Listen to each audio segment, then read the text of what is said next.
The Curious Case of Benjamin Button, written by F. Scott Fitzgerald and performed by Frank Marcopolos. 1. As long ago as 1860, it was the proper thing to be born at home. At present, so I am told, the high gods of medicine have decreed that the first cries of the young shall be uttered upon the anesthetic air of a hospital, preferably a fashionable one. So young Mr. and Mrs. Roger Button were 50 years ahead of style when they decided, one day in the summer of 1860, that their first baby should be born in a hospital. Whether this anachronism had any bearing upon the astonishing history I am about to set down will never be known. I shall tell you what occurred and let you judge for yourself. The Roger Buttons held an enviable position, both social and financial, in antebellum Baltimore. They were related to the this family and the that family, which, as every Southerner knew, entitled them to membership in that enormous peerage which largely populated the Confederacy. This was their first experience with the charming old custom of having babies. Mr. Button was naturally nervous. He hoped it would be a boy so that he could be sent to Yale College in Connecticut, at which institution Mr. Button himself had been known for 4 years by the somewhat obvious nickname of Cuff. On the September morning consecrated to the enormous event, he arose nervously at 6 o'clock, dressed himself, adjusted an impeccable stock, and hurried forth through the streets of Baltimore to the hospital to determine whether the darkness of the night had borne in new life upon its bosom. When he was approximately 100 yards from the Maryland Private Hospital for Ladies and Gentlemen, he saw Dr. Keene, the family physician, descending the front steps, rubbing his hands together with a washing movement, as all doctors are required to do by the unwritten ethics of their profession. Mr. Roger Button, the president of Roger Button and Company, Wholesale Hardware, began to run toward Dr. Keene with much less dignity than was expected from a Southern gentleman of that picturesque period. "Dr. Keene," he called out. "Oh, Dr. Keene!" The doctor heard him, faced around, and stood waiting, a curious expression settling on his harsh, medicinal face as Mr. Button drew near. "Well, what happened?" demanded Mr. Button, as he came up in a gasping rush. What was it? How is she? A boy? Who is it? What?" "Talk sense," said Dr. Keene sharply. He appeared somewhat irritated. "Well, is the child born?" begged Mr. Button. Dr. Keene frowned. "Why, yes, I suppose so, after a fashion." Again he threw a curious glance at Mr. Button. "Well, is my wife all right?" "Yes." "Is it a boy or a girl?" "Well, here now," cried Dr. Keene in a perfect passion of irritation. "I'll ask you to go and see for yourself. Outrageous!" He snapped the last word out in almost one syllable. Then he turned away, muttering, "Do you imagine a case like this will help my professional reputation?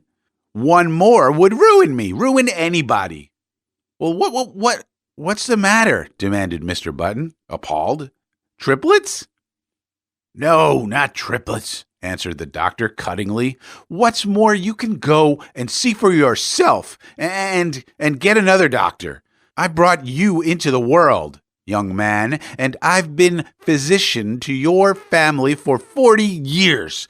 But I'm through with you. I don't want to see you or any of your relatives ever again. Goodbye." Then he turned sharply, and without another word, climbed into his phaeton, which was waiting at the curbstone, and drove severely away. Mr. Button stood there upon the sidewalk, stupefied and trembling from head to foot. What horrible mishap had occurred?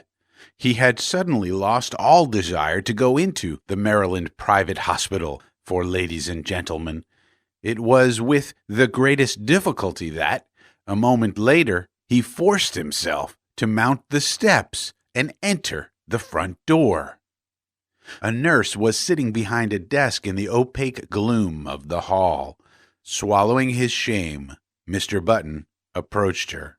"Good morning," she remarked, looking up at him pleasantly. Good morning. I am Mr. Button."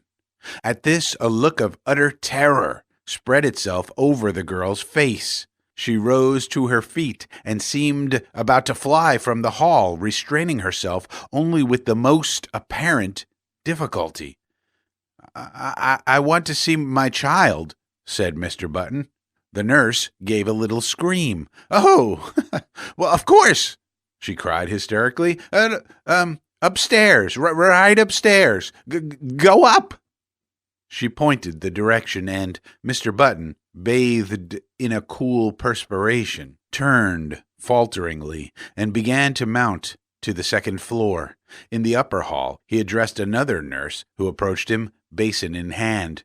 I'm Mr. Button," he managed to articulate. "I want to see my—" Clank! The basin clattered to the floor and rolled in the direction of the stairs. Clank! Clank! It began a methodical descent, as if sharing in the general terror which this gentleman provoked. "I want to see my child!" Mr. Button almost shrieked. He was on the verge of collapse. Clank! The basin had reached the first floor. The nurse regained control of herself and threw Mr. Button a look of hearty contempt. "All right, Mr. Button," she agreed in a hushed voice. "Very well, but if you knew what a state it's put us all in this morning. It's perfectly outrageous. The hospital will never have the ghost of a reputation after—" "Hurry!" he cried hoarsely. "I can't stand this." "Come this way then, Mr. Button." He dragged himself after her. At the end of a long hall, they reached a room from which proceeded a variety of howls. Indeed, a room which, in a later parlance, would have been known as the crying room. They entered. Ranged around the walls were half a dozen white-enameled rolling cribs, each with a tag tied at the head. Well?" gasped Mr. Button. Which is mine?" "There," said the nurse. Mr. Button's eyes followed her pointing finger, and this is what he saw. Wrapped in a voluminous white blanket, and partly crammed into one of the cribs, there sat an old man, apparently about 70 years of age. His sparse hair was almost white, and from his chin dripped a long, smoke-colored beard, which waved absurdly back and forth, fanned by the breeze coming in at the window. He looked up at Mr. Button with dim, faded eyes in which lurked a puzzled question. "Am I mad?" thundered Mr. Button, his terror resolving into rage. "Is this some ghastly hospital joke?" "It doesn't seem like a joke to us," replied the nurse severely, "and I don't know whether you're mad or not, but that is most certainly your child." The cool perspiration redoubled on Mr. Button's forehead. He closed his eyes and then, opening them, looked again. There was no mistake. He was gazing at a man of 70, a baby of 70, a baby whose feet hung over the sides of the crib in which it was reposing. The old man looked placidly from one to the other for a moment, and then suddenly spoke in a cracked and ancient voice. "Are you my father?" he demanded. Mr. Button and the nurse started violently. "Because if you are," went on the old man querulously, "I wish you'd get me out of this place, or at least get them to put a comfortable rocker in here." "Where in God's name did you come from? Who are you?" burst out Mr. Button frantically. I can't tell you exactly who I am," replied the querulous whine, "because I've only been born a few hours, but my last name is certainly Button." "You lie! You're an impostor!" The old man turned wearily to the nurse. "Nice way to welcome a newborn child," he complained in a weak voice. "Tell him he's wrong. Why don't you?" "You're wrong, Mr. Button," said the nurse severely. "This is your child, and you'll have to make the best of it. We're going to ask you to take him home with you as soon as possible, sometime today." "Home?" repeated Mr. Button incredulously. "Yes, we can't have him here. We really can't, you know." "I'm right glad of it," whined the old man. "This is a fine place to keep a youngster of quiet tastes. With all this yelling and howling, I haven't been able to get a wink of sleep. I asked for something to eat." Here his voice rose to a shrill note of protest. "And they brought me a bottle of milk." Mr. Button sank down upon a chair near his son and concealed his face in his hands. "My heavens," he murmured in an ecstasy of horror. "What will people say? What must I do?" "You'll have to take him home," insisted the nurse. "Immediately." A grotesque picture formed itself with dreadful clarity before the eyes of the tortured man, a picture of himself walking through the crowded streets of the city, with this appalling apparition stalking by his side. I can't," he moaned. People would stop to speak to him, and what was he going to say? He would have to introduce this septuagenarian. "This is my son, born early this morning." And then the old man would gather his blanket around him, and they would plod on, past the bustling stores, the slave market. For a dark instant, Mr. Button wished passionately that his son was black. Past the luxurious houses of the residential district, past the home for the aged. "Come, pull yourself together," commanded the nurse. "See here," the old man announced suddenly, "if you think I'm going to walk home in this blanket, you're entirely mistaken. Babies always have blankets." With a malicious crackle, the old man held up a small white swaddling garment. "Look," he quavered, "this is what they had ready for me." "Babies always wear those," said the nurse primly. "Well," said the old man, "this baby's not going to wear anything in about 2 minutes. This blanket itches. They might at least have given me a sheet." Keep it on, said Mr. Button hurriedly. He turned to the nurse. "What'll I do?" "Go downtown and buy your son some clothes." Mr. Button's son's voice followed him down into the hall. "And a cane, father. I want to have a cane." Mr. Button banged the outer door savagely. 2.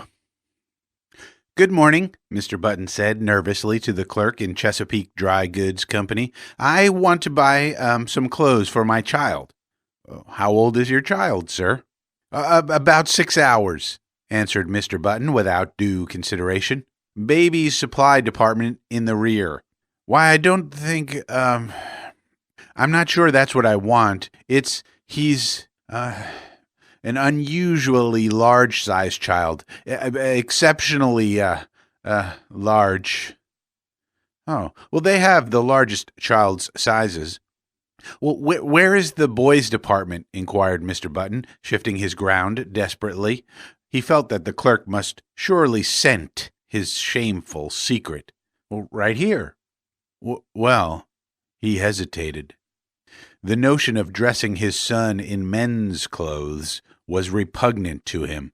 If, say, he could only find a very large boy's suit, he might cut off that long and awful beard, dye the white hair brown, and thus manage to conceal the worst and retain something of his own self-respect, not to mention his position in Baltimore society. But a frantic inspection of the boys' department revealed no suits to fit the newborn Button. He blamed the store, of course. In such cases, it is the thing to blame the store. "Well, how old did you say that boy of yours was?" demanded the clerk curiously. "He's 16. "Oh, I beg your pardon. I thought you said 6 hours. Well, you'll find the youth's department in the next aisle."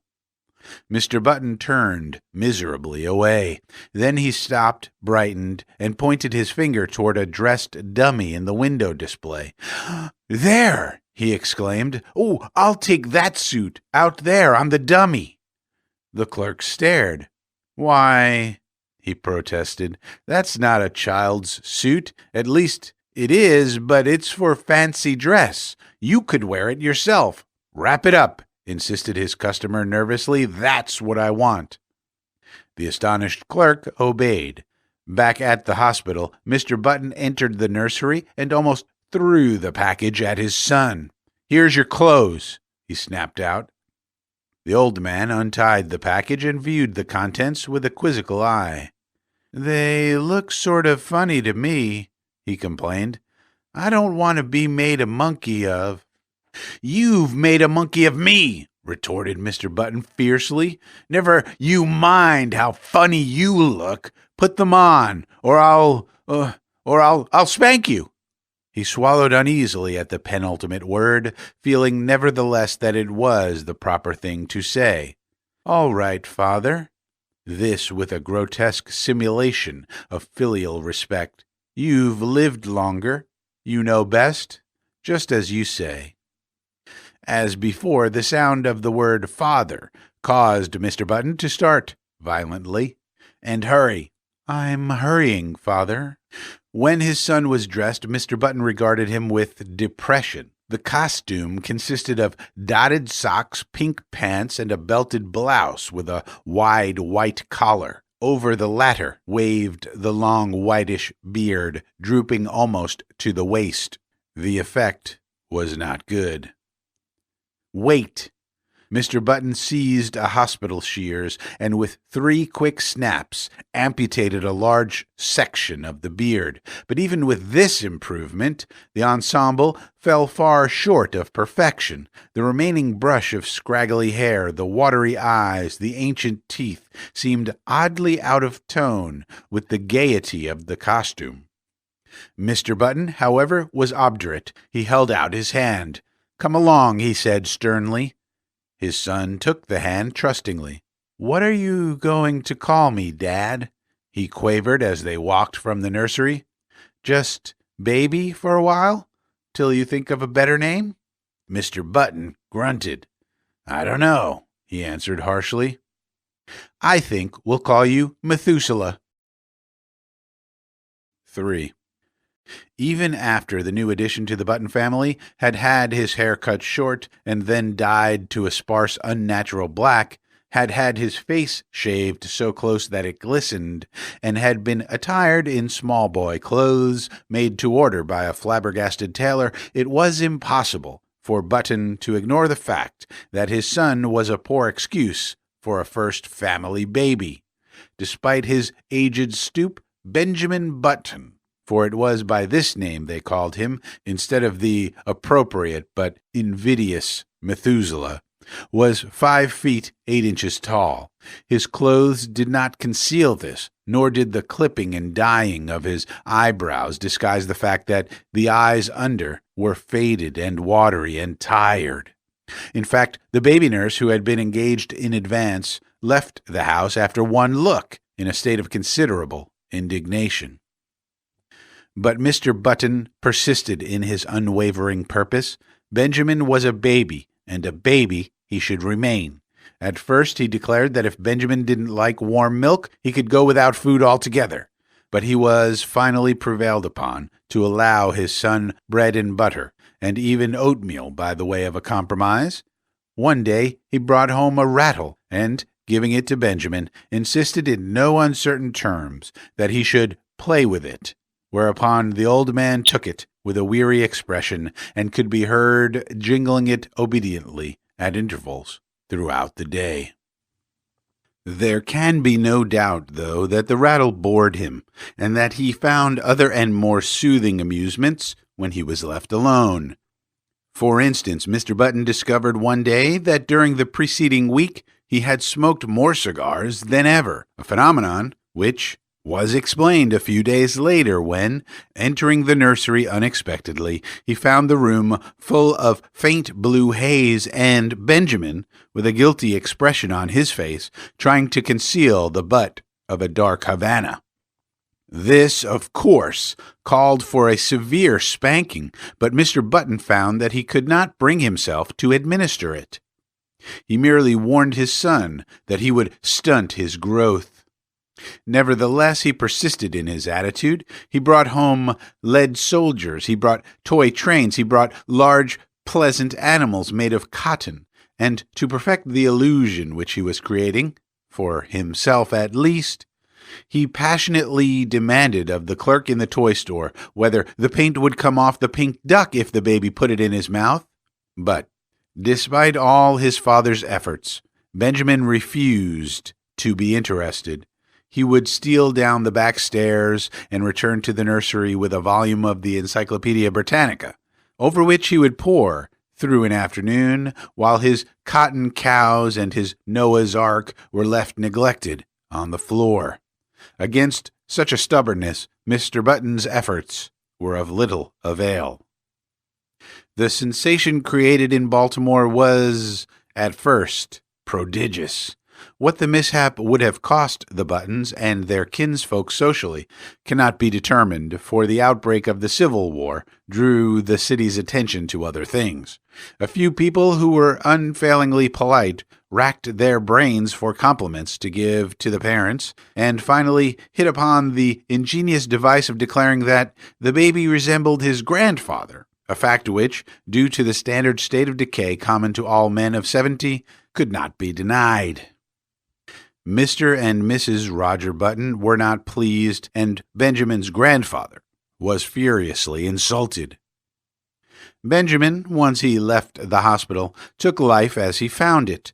Several small boys were brought to see him, and he spent a stiff-jointed afternoon trying to work up an interest in tops and marbles. He even managed, quite accidentally, to break a kitchen window with a stone from a slingshot, a feat which secretly delighted his father. Thereafter, Benjamin contrived to break something every day, but he did these things only because they were expected of him, and because he was, by nature, obliging. When his grandfather's initial antagonism wore off, Benjamin and that gentleman took enormous pleasure in one another's company. They would sit for hours, these two, so far apart in age and experience, and, like old cronies, discuss with tireless monotony the slow events of the day.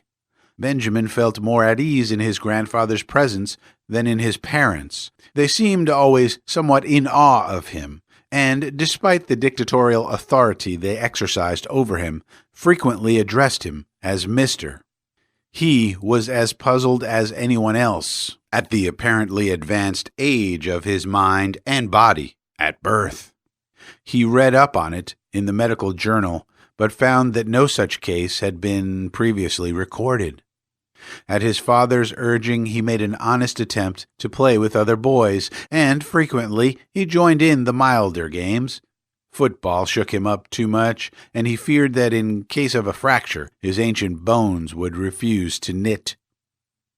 When he was 5, he was sent to kindergarten, where he initiated into the art of pasting green paper on orange paper, of weaving colored maps, and manufacturing eternal cardboard necklaces. He was inclined to drowse off to sleep in the middle of these tasks, a habit which both irritated and frightened his young teacher. To his relief, she complained to his parents, and he was removed from the school. The Roger Buttons told their friends that they felt he was too young. By the time he was 12 years old, his parents had grown used to him. Indeed, so strong is the force of custom that they no longer felt that he was different from any other child, except when some curious anomaly reminded them of the fact. But one day, a few weeks after his 12th birthday, while looking in the mirror, Benjamin made, or thought he made, an astonishing discovery.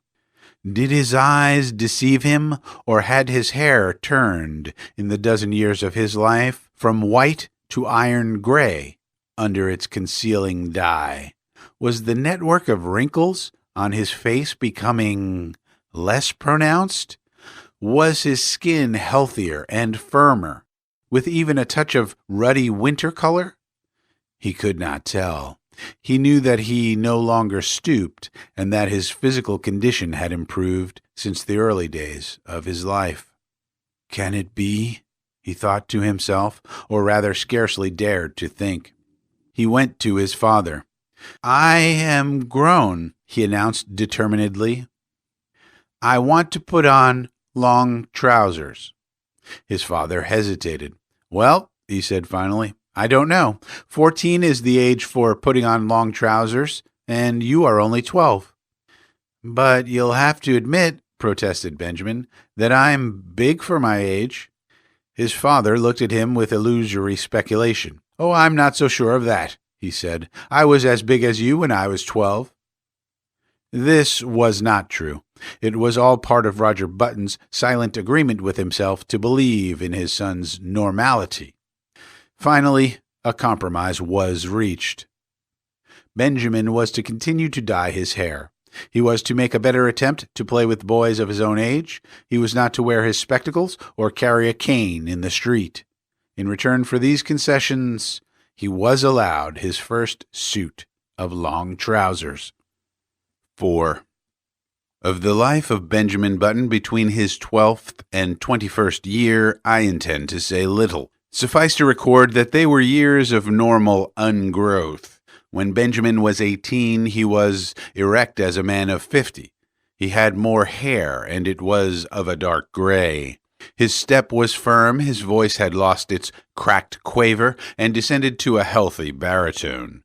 So his father sent him up to Connecticut to take examinations for entrance to Yale College. Benjamin passed his examination and became a member of the freshman class. On the third day following his matriculation, he received a notification from Mr. Hart, the college registrar, to call at his office and arrange his schedule. Benjamin, glancing in the mirror, decided that his hair needed a new application of its brown dye, but an anxious inspection of his bureau drawer disclosed that the dye bottle was not there. Then he remembered he had emptied it the day before and thrown it away. He was in a dilemma. He was due at the registrar's in 5 minutes. There seemed to be no help for it. He must go as he was. He did. "Good morning," said the registrar politely. "You've come to inquire about your son?" "Why, as a matter of fact, my name's Button," began Benjamin, but Mr. Hart cut him off. "Well, I'm very glad to meet you, Mr. Button. I'm expecting your son here any minute." "But that's me," burst out Benjamin. "I'm a freshman." "What?" "I'm a freshman." "Surely you're joking." "Not at all." The registrar frowned and glanced at a card before him.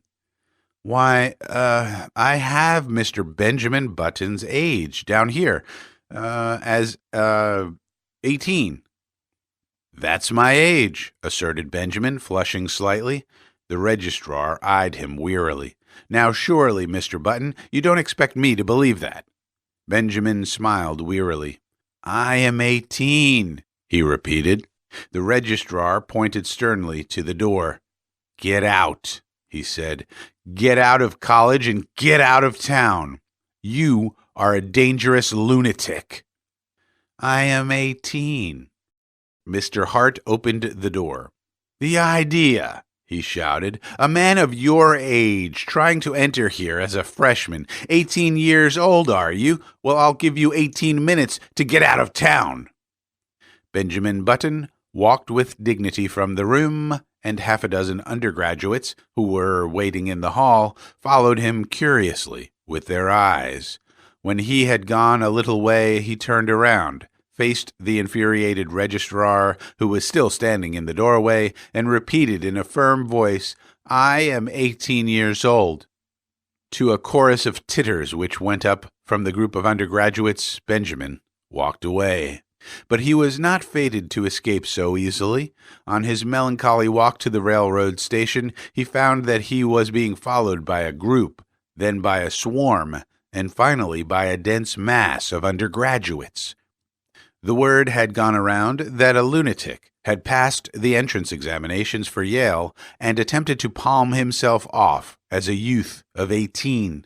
A fever of excitement permeated the college. Men ran hatless out of classes. The football team abandoned its practice and joined the mob. Professors' wives, with bonnets awry and bustles out of position, ran shouting after the procession, from which proceeded a continual succession of remarks aimed at the tender sensibilities of Benjamin Button. "He must be the wandering Jew. He ought to go to prep school at his age. Look at the infant prodigy. He thought this was the old man's home. Go up to Harvard." Benjamin increased his gait, and soon he was running. He would show them. He would go to Harvard, and then they would regret these ill-considered taunts. Safely on board the train for Baltimore, he put his head from the window. "You'll regret this," he shouted. "Ha ha ha ha ha ha ha." The undergraduates laughed. "Ha ha ha ha." It was the biggest mistake that Yale College had ever made. 5. In 1880, Benjamin Button was 20 years old, and he signalized his birthday by going to work for his father in Roger Button and Company, wholesale hardware. It was in that same year that he began going out socially. That is, his father insisted on taking him to several fashionable dances. Roger Button was now 50, and he and his son were more and more companionable. In fact, since Benjamin had ceased to dye his hair, which was still grayish, they appeared about the same age and could have passed for brothers. One night in August, they got into the phaeton attired in their full-dress suits and drove out to a dance at the Shevlins' country house, situated just outside of Baltimore. It was a gorgeous evening. A full moon drenched the road to the lusterless color of platinum, and late-blooming harvest flowers breathed into the motionless air aromas that were like low, half-heard laughter.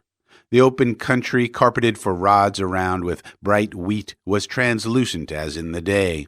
It was almost impossible not to be affected by the sheer beauty of the sky. Almost.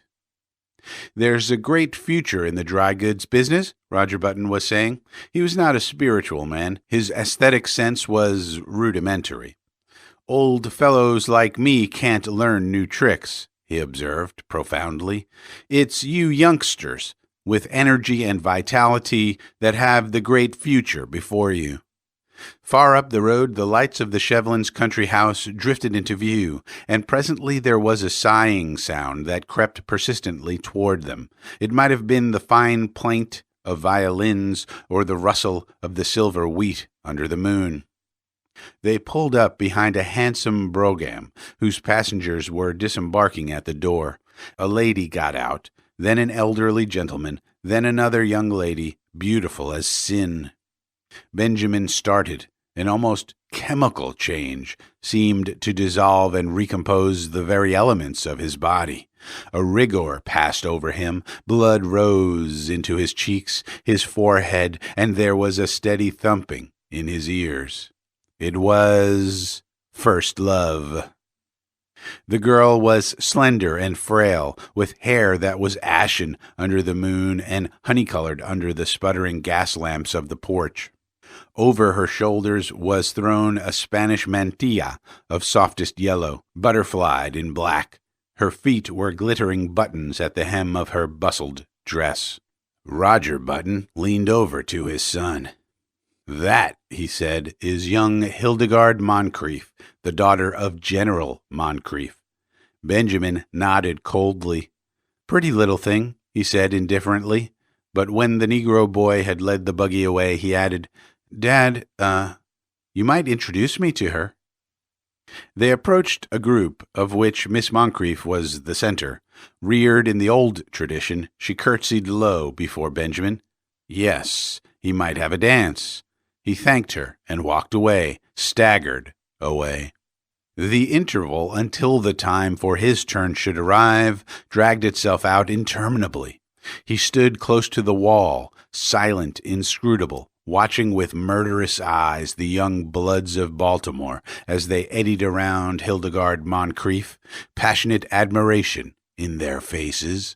How obnoxious they seemed to Benjamin, how intolerably rosy. Their curling brown whiskers aroused in him a feeling equivalent to indigestion. But when his own time came, and he drifted with her out upon the changing floor to the music of the latest waltz from Paris, his jealousies and anxieties melted from him like a mantle of snow. Blind with enchantment, he felt that life was just beginning. "You and your brother got here just as we did, didn't you?" asked Hildegard, looking up at him with eyes that were like bright blue enamel. Benjamin hesitated. If she took him for his father's brother, would it be best to enlighten her? He remembered his experience at Yale, so he decided against it. It would be rude to contradict a lady. It would be criminal to mar this exquisite occasion with the grotesque story of his origin. Later, perhaps. So he nodded, smiled, listened, was happy. "I like men of your age," Hildegard told him. "Young boys are so idiotic. They tell me how much champagne they drink at college and how much money they lose playing cards. Men of your age know how to appreciate women." Benjamin felt himself on the verge of a proposal. With an effort, he choked back the impulse. "You're just the romantic age," she continued. 50. 25 is too worldly wise. 30 is apt to be pale from overwork. 40 is the age of long stories that take a whole cigar to tell. 60 is too near 70, but 50 is the mellow age. I love 50. 50 seemed to Benjamin a glorious age. He longed passionately to be 50. "I've always said," went on Hildegard, "that I'd rather marry a man of 50 and be taken care of than marry a man of 30 and take care of him." For Benjamin, the rest of the evening was bathed in a honey-colored mist. Hildegard gave him 2 more dances, and they discovered that they were marvelously in accord on all the questions of the day. She was to go driving with him on the following Sunday, and then they would discuss all these questions further. Going home in the phaeton just before the crack of dawn, when the first bees were humming and the fading moon glimmered in the cool dew, Benjamin knew vaguely that his father was discussing wholesale hardware. "And what do you think should merit our biggest attention after hammers and nails?" the elder Button was saying. "Love," replied Benjamin absent-mindedly. "Lugs?" exclaimed Roger Button. "Why, I've just covered the question of lugs." Benjamin regarded him with dazed eyes, just as the eastern sky was suddenly cracked with light, and an oriole yawned piercingly in the quickening trees. 6. When, 6 months later, the engagement of Miss Hildegard Moncrief to Mr. Benjamin Button was made known, I say made known, for General Moncrief declared he would rather fall upon his sword than announce it, the excitement in Baltimore society reached a feverish pitch. The almost forgotten story of Benjamin's birth was remembered and sent out upon the winds of scandal in picaresque and incredible forms. It was said that Benjamin was really the father of Roger Button, that he was his brother who had been in prison for 40 years, that he was John Wilkes Booth in disguise, and finally that he had 2 small conical horns sprouting from his head. The Sunday supplements of the New York papers played up the case with fascinating sketches, which showed the head of Benjamin Button attached to a fish, to a snake, and finally to a body of solid brass. He became known journalistically as the Mystery Man of Maryland. But the true story, as is usually the case, had a very small circulation.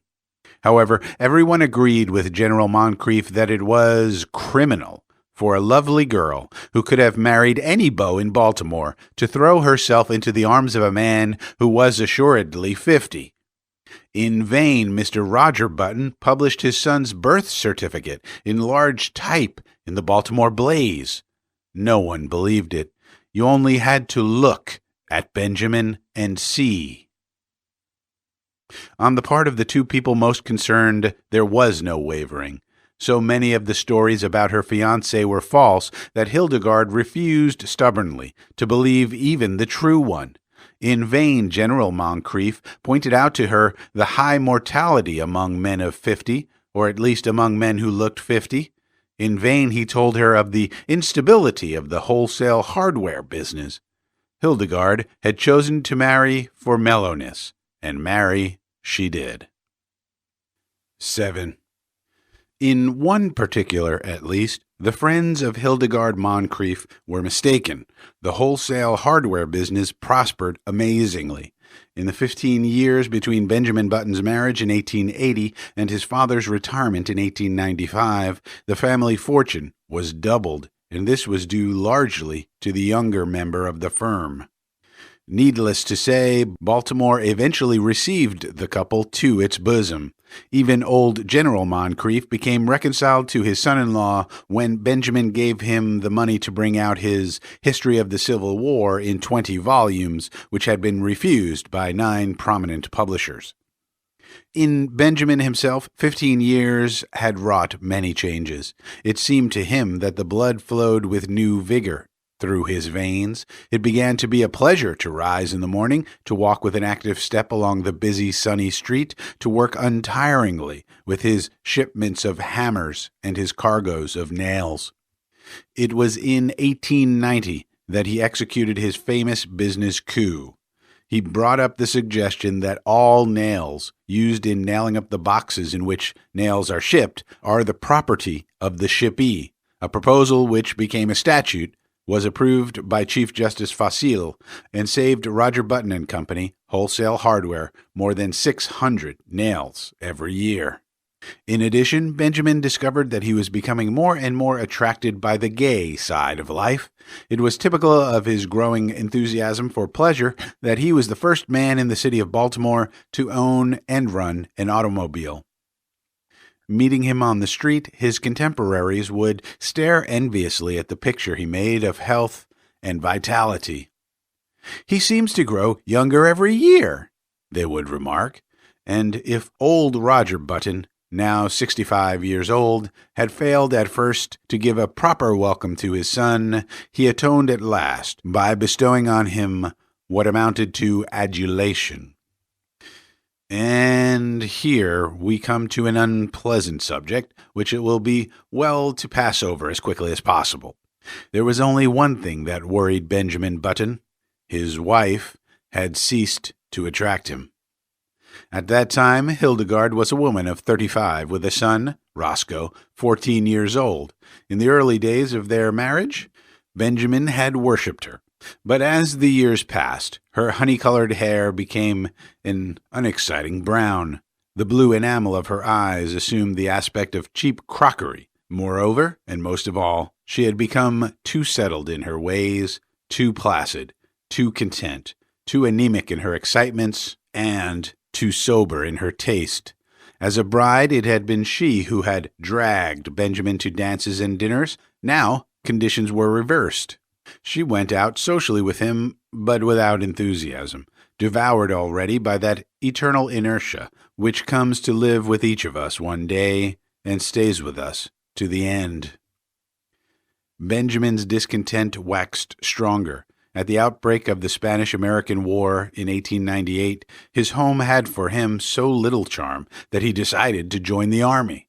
With his business influence, he obtained a commission as captain and proved so adaptable to the work that he was made a major and finally a lieutenant colonel, just in time to participate in the celebrated charge up San Juan Hill. He was slightly wounded and received a medal. Benjamin had become so attached to the activity and excitement of army life that he regretted to give it up, but his business required attention, so he resigned his commission and came home. He was met at the station by a brass band, and escorted to his house. 8. Hildegard, waving a large silk flag, greeted him on the porch, and even as he kissed her, he felt with a sinking of the heart that these 3 years had taken their toll. She was a woman of 40 now, with a faint skirmish line of gray hairs in her head. The sight depressed him.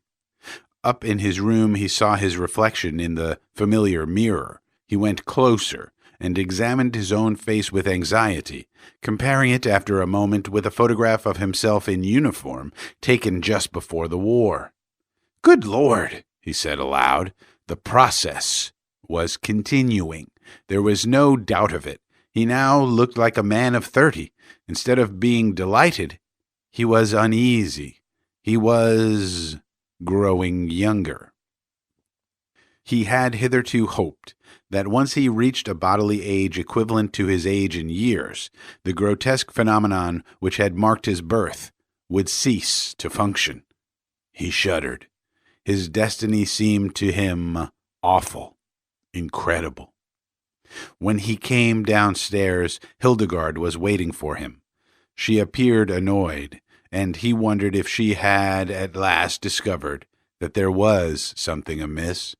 It was with an effort to relieve the tension between them that he broached the matter at dinner in what he considered a delicate way. "Well," he remarked lightly, "everybody says I look younger than ever." Hildegard regarded him with scorn. She sniffed. "Do you think it's anything to boast about?" I'm not boasting," he asserted uncomfortably. She sniffed again. "The idea," she said, and, after a moment, "I should think you'd have enough pride to stop it." "How can I?" he demanded. "I'm not going to argue with you," she retorted, "but there's a right way of doing things and a wrong way. If you've made up your mind to be different from everybody else, I don't suppose I can stop you, but I really don't think it's very considerate." "But Hildegard, I can't help it." "You can too. You're simply stubborn. You think you don't want to be like anyone else. You always have been that way, and you always will be. But just think how it would be if everyone else looked at things as you do. What would the world be like?" As this was an inane and unanswerable argument, Benjamin made no reply, and from that time on, a chasm began to widen between them. He wondered what possible fascination she had ever exercised over him. To add to the breach, he found, as the new century gathered headway, that his thirst for gaiety grew stronger. Never a party of any kind in the city of Baltimore, but he was there, dancing with the prettiest of the young married women, chatting with the most popular of the debutantes, and finding their company charming, while his wife, a dowager of evil omen, sat among the chaperones, now in haughty disapproval, and now following him with solemn, puzzled, and reproachful eyes. "Look," people would remark, "what a pity, a young fellow that age, tied to a woman of 45. He must be 20 years younger than his wife." They had forgotten, as people inevitably forget, that back in 1880 their mammas and papas had also remarked about this same ill-matched pair. Benjamin's growing unhappiness at home was compensated for by his many new interests. He took up golf and made a great success of it. He went in for dancing. In 1906, he was an expert at the Boston, and in 1908, he was considered proficient at the Maxis, while in 1909, his Castle Walk was the envy of every young man in town. His social activities, of course, interfered to some extent with his business, but then he had worked hard at wholesale hardware for 25 years and felt he could soon hand it on to his son, Roscoe, who had recently graduated from Harvard. He and his son were, in fact, often mistaken for each other. This pleased Benjamin. He soon forgot the insidious fear which had come over him on his return from the Spanish-American War, and grew to take a naive pleasure in his appearance. There was only one fly in the delicious ointment. He hated to appear in public with his wife. Hildegard was almost 50, and the sight of her made him feel absurd. 9. One September day in 1910, a few years after Roger Button and Company Wholesale Hardware had been handed over to young Roscoe Button, a man apparently about 20 years old, entered himself as a freshman at Harvard University in Cambridge. He did not make the mistake of announcing that he would never see 50 again, nor did he mention the fact that his son had been graduated from the same institution 10 years before. He was admitted and almost immediately attained a prominent position in the class, partly because he seemed a little older than the other freshmen, whose average age was about 18. But his success was largely due to the fact that in the football game with Yale, he played so brilliantly, with so much dash, and with such a cold, remorseless anger that he scored 7 touchdowns and 14 field goals for Harvard, and caused one entire 11 of Yale men to be carried singly from the field, unconscious. He was the most celebrated man in college. Strange to say, in his third or junior year, he was scarcely able to make the team. The coaches said that he had lost weight, and it seemed to the more observant among them that he was not quite as tall as before. He made no touchdowns. Indeed, he was retained on the team chiefly in hope that his enormous reputation would bring terror and disorganization to the Yale team. In his senior year, he did not make the team at all. He had grown so slight and frail that one day he was taken by some sophomores for a freshman, an incident which humiliated him terribly. He became known as something of a prodigy, a senior who was surely no more than 16, and he was often shocked at the worldliness of some of his classmates. His studies seemed harder to him. He felt that they were too advanced.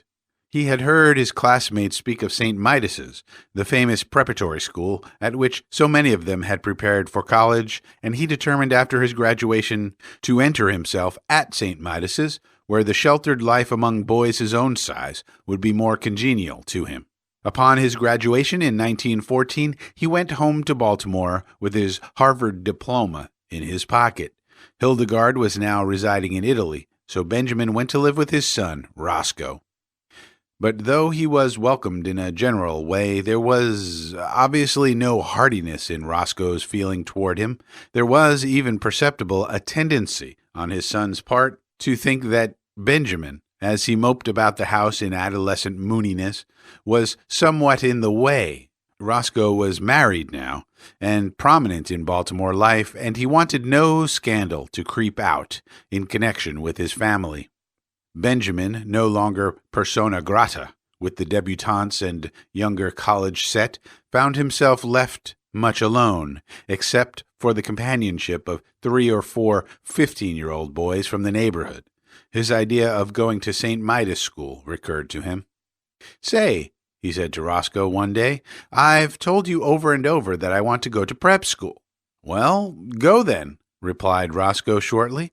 The matter was distasteful to him, and he wished to avoid a discussion. "Well, I can't go alone," said Benjamin helplessly. "You'll have to enter me and take me up there." "I haven't got time," declared Roscoe abruptly. His eyes narrowed, and he looked uneasily at his father. "As a matter of fact," he added, "you'd better not go on with this business much longer. You better pull up short. You better...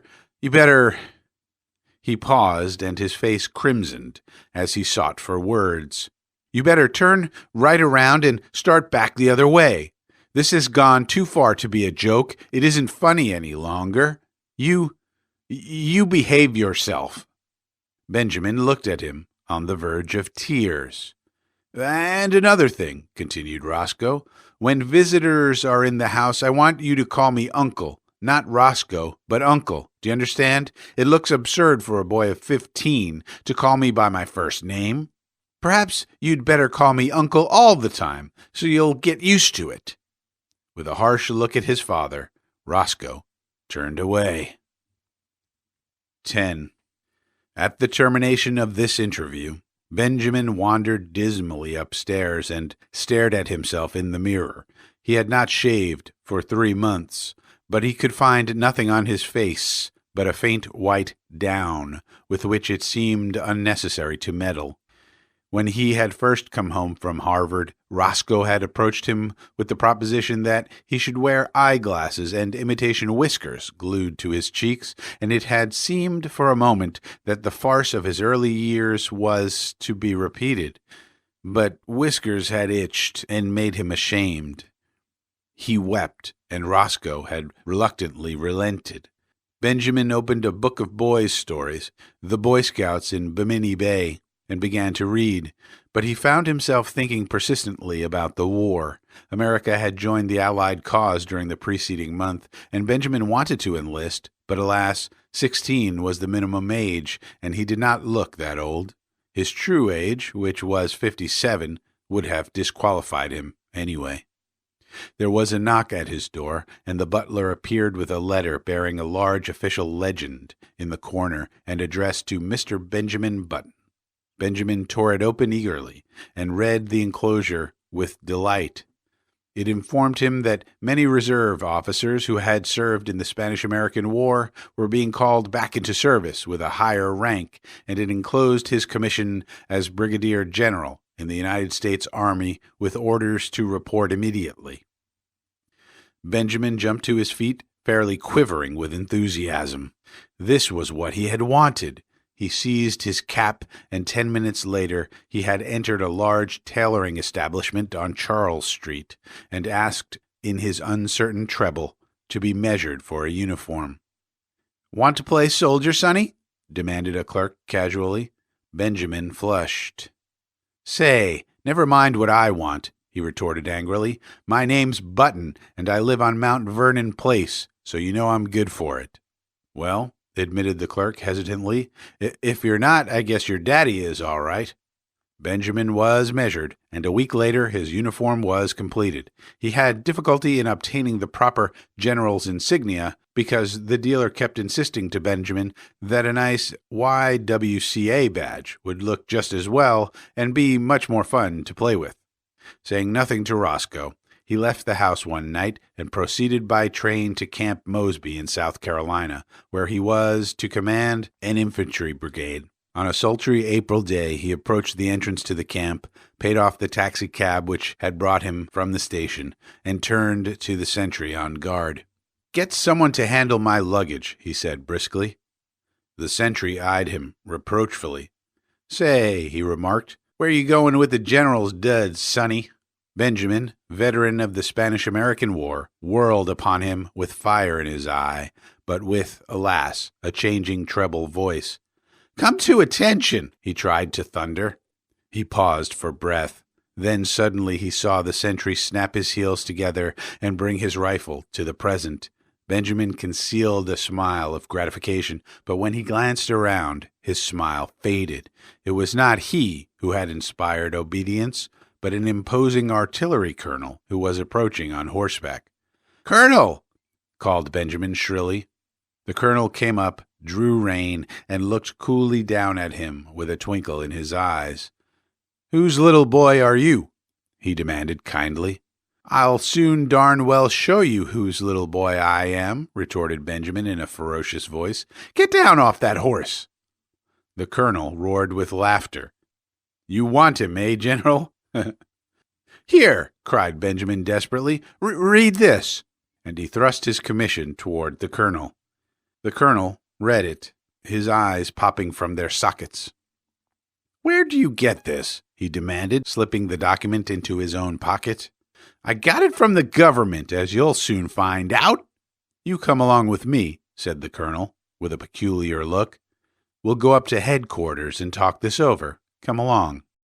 The colonel turned and began walking his horse in the direction of headquarters. There was nothing for Benjamin to do but follow with as much dignity as possible, meanwhile promising himself a stern revenge. But this revenge did not materialize. 2 days later, however, his son Roscoe materialized from Baltimore, hot and cross from a hasty trip, and escorted the weeping general, sans uniform, back to his home. 11.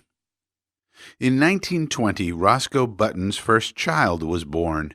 During the attendant festivities, however, no one thought it the thing to mention that the little grubby boy, apparently about 10 years of age, who played around the house with lead soldiers and a miniature circus, was the new baby's own grandfather. No one disliked the little boy, whose fresh, cheerful face was crossed with just a hint of sadness, but to Roscoe Button, his presence was a source of torment. In the idiom of his generation, Roscoe did not consider the matter efficient. It seemed to him that his father, in refusing to look 60, had not behaved like a red-blooded he-man, this was Roscoe's favorite expression, but in a curious and perverse manner. Indeed, to think about the matter for as much as a half an hour drove him to the edge of insanity. Roscoe believed that live wires should keep young, but carrying it out on such a scale was inefficient. And there Roscoe rested. 5 years later, Roscoe's little boy had grown old enough to play childish games with little Benjamin under the supervision of the same nurse. Roscoe took them both to kindergarten on the same day, and Benjamin found that playing with little strips of colored paper, making mats and chains and curious, beautiful designs, was the most fascinating game in the world. Once he was bad and had to stand in the corner. Then he cried, but for the most part there were gay hours in the cheerful room, with the sunlight coming in the windows and Miss Bailey's kind hand resting for a moment now and then in his tousled hair. Roscoe's son moved up into the first grade after a year, but Benjamin stayed on in kindergarten. He was very happy. Sometimes when other tots talked about what they would do when they grew up, a shadow would cross his little face as if, in a dim, childish way, he realized that those were things in which he was never to share. The days flowed on in monotonous content. He went back a third year to the kindergarten, but he was too little now to understand what the bright, shining strips of paper were for. He cried because the other boys were bigger than he, and he was afraid of them. The teacher talked to him, but though he tried to understand, he could not understand at all. He was taken from the kindergarten. His nurse, Nana, in her starched gingham dress, became the center of his tiny world. On bright days, they walked in the park. Nana would point at a great gray monster and say, "Elephant," and Benjamin would say it after her, and when he was being undressed for bed that night, he would say it over and over aloud to her, "Elephant, elephant, elephant." Sometimes Nana let him jump on the bed, which was fun because if you sat down exactly right, it would bounce you up on your feet again, and if you said, "Ah," for a long time while you jumped, you got a very pleasing broken vocal effect. He loved to take a big cane from the hat rack and go around hitting chairs and tables with it and saying, "Fight, fight, fight!" When there were people there, the old ladies would cluck at him, which interested him, and the young ladies would try to kiss him, which he submitted to with mild boredom. And when the long day was done at 5 o'clock, he would go upstairs with Nana and be fed oatmeal and nice, soft, mushy foods with a spoon.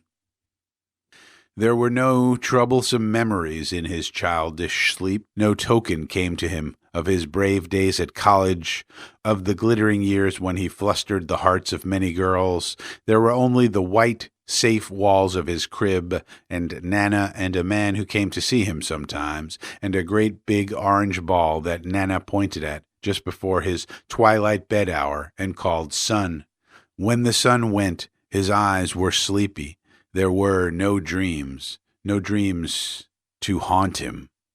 The past, the wild charge at the head of his men up San Juan Hill, the first years of his marriage when he worked late into the summer dusk down in the busy city for young Hildegard whom he loved, the days before that when he sat smoking far into the night in the gloomy old Button House on Monroe Street with his grandfather, all these had faded like unsubstantial dreams from his mind as though they had never been. He did not remember. He did not remember clearly whether the milk was warm or cool at his last feeding or how the days passed. There was only his crib and Nana's familiar presence, and then he remembered nothing. When he was hungry, he cried. That was all. Through the noons and nights he breathed, and over him there were soft mumblings and murmurings that he scarcely heard, and faintly differentiated smells and light and darkness. Then it was all dark, and his white crib and the dim faces that moved above him and the warm, sweet aroma of the milk faded out altogether from his mind. The end.